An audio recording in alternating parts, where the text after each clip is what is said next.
Another game I just wanted to get a quick prediction on. Lawless, your boys, 12:30. It's kind of gone under the radar, this game. Tottenham versus West Ham, 12:30 kickoff tomorrow.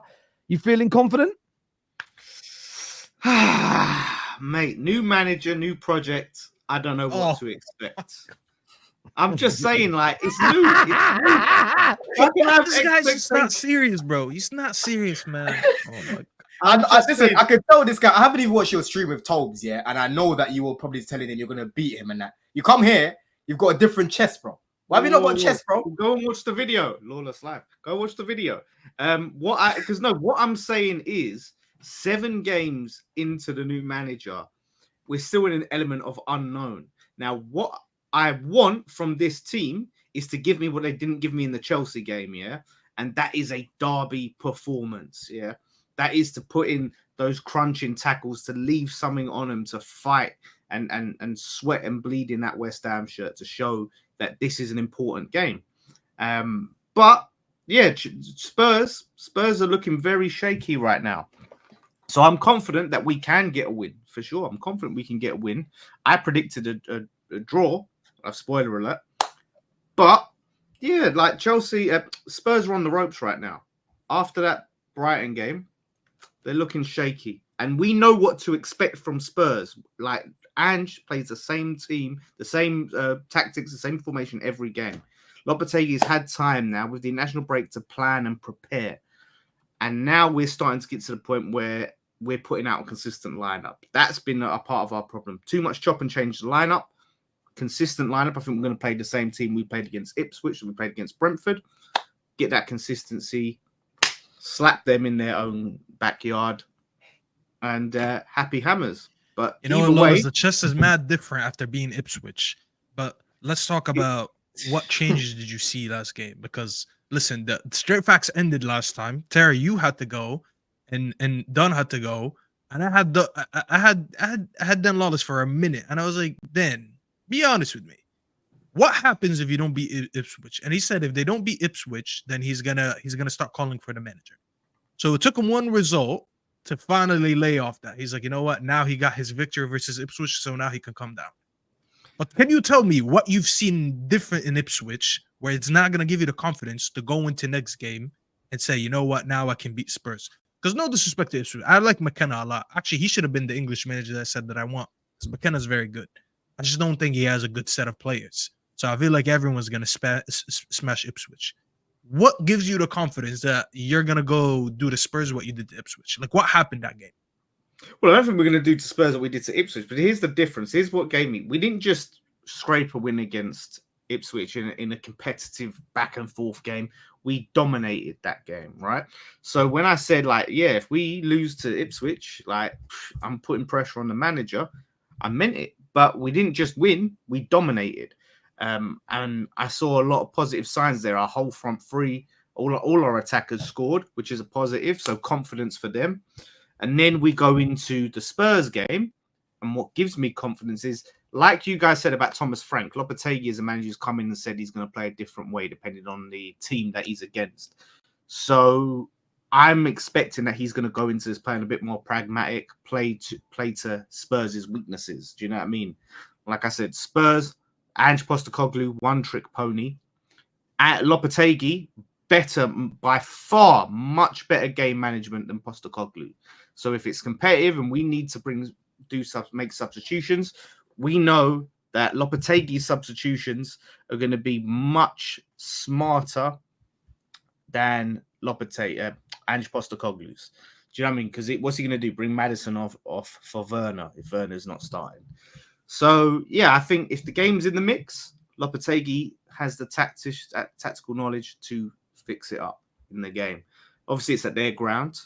But, yeah, man, like I said, it's all about building consistency now. He started to chop and change and try and figure out his lineup. After Brentford and Ipswich game was the first time we had the same lineup as the previous game.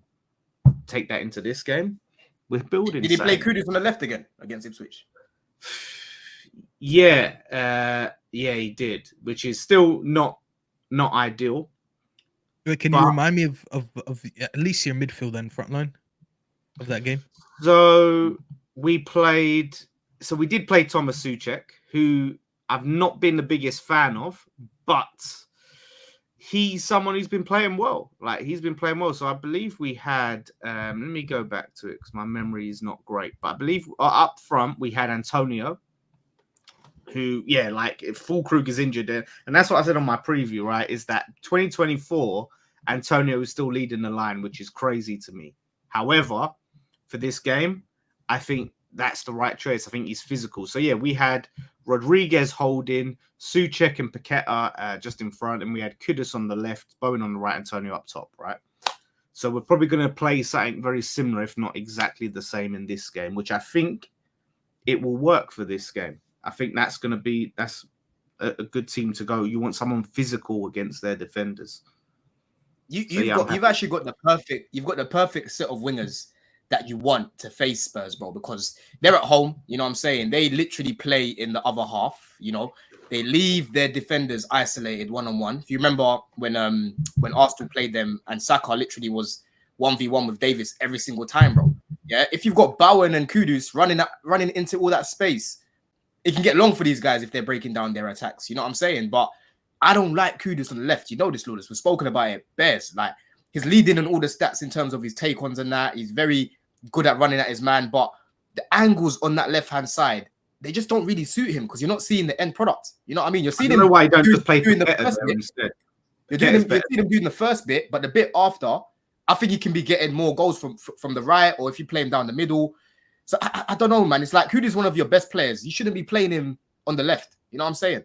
But at the same time, I can't. I'm when you're saying, you know what I'm saying, and I'm seeing this comment saying, "Yes, Don, I know what you were saying." In my eye, every time you say that, I can't help but laugh.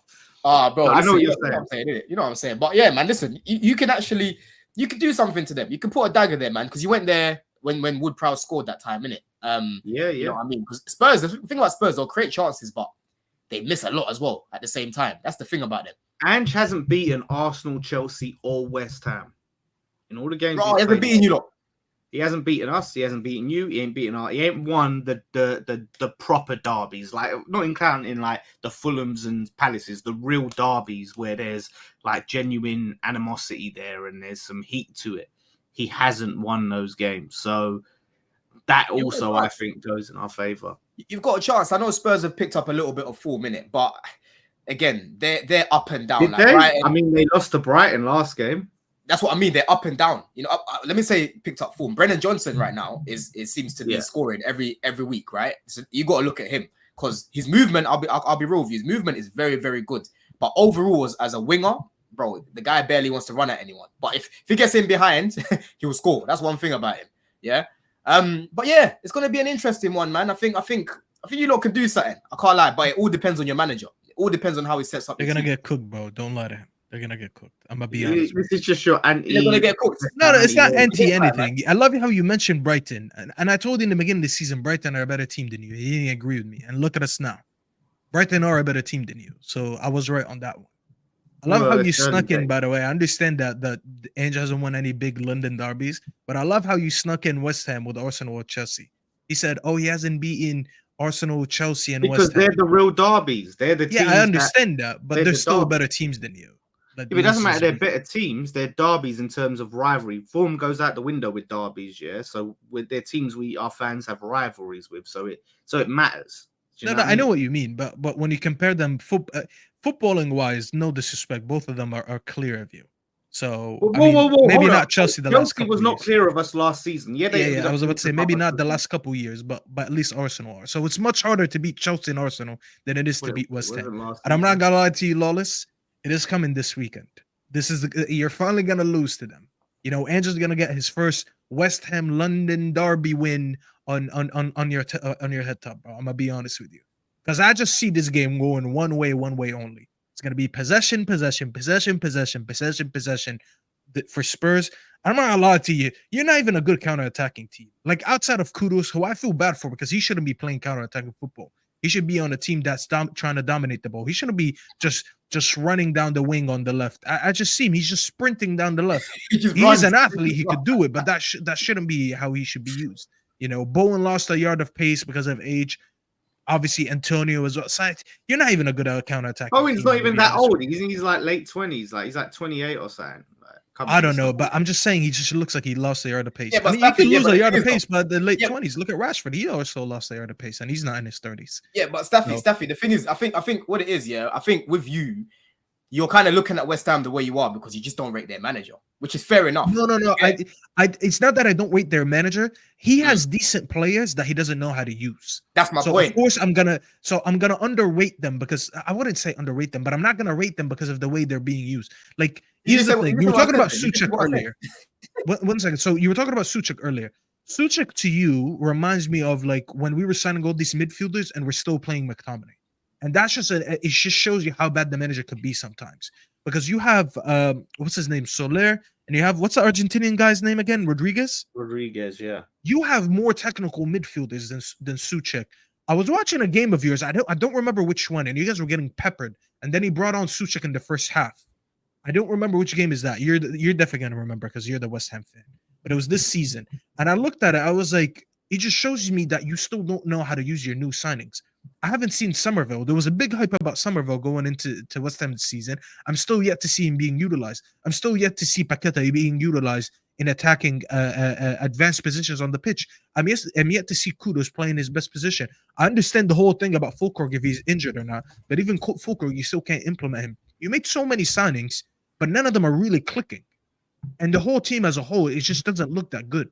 So you do have the tools there, but as long as this manager is here and he's using them the way he's using them, I can't rate this team. I think you're better than what you're showing me, but this as it is right now, there's no reason for me to be any confident because like what's gonna change between the Ipswich game and now? I think you battered Ipswich and fair enough, but I don't think they're that good anyways. Spurs are gonna dominate you. Are you gonna be able to transition? Hold up, wait! Didn't you predict that we would not beat Ipswich? I'm pretty sure you predicted, and everyone was saying I don't remember, to be honest. I said don't lose to Ipswich, or else you should be manager out, something like that. Ipswich, yeah. I think you predicted that we wouldn't beat Ipswich, right? And a lot of people were saying to me, "Oh, it's not as easy of a fixture as you think. They've played well. They were unlucky in games, you know what I mean?" And now, but they're actually not that good, Lawless. Let's be objective. Like, I'm not trying to shit on you, but you guys beat a team that's not that good. Let's just say it how it is. I'm actually quite looking forward to this game. I think it's one of those where I feel like Spurs will win, but we've seen what they're like. I mean, that Brighton game, I actually forgot until you mentioned it because for whatever reason I thought that they went into the international break on a really good winning run. They did, and until that Brighton game. And they're there. They're susceptible. There's nerves that are back there again. And we saw what they were like when they beat Coventry. If they've got those kind of Coventry nerves back, West Ham will capitalize, although West Ham haven't been great so far this season. But look, West Ham go into it with a nice bit of confidence. Viewers, give us your predictions in the comment section below.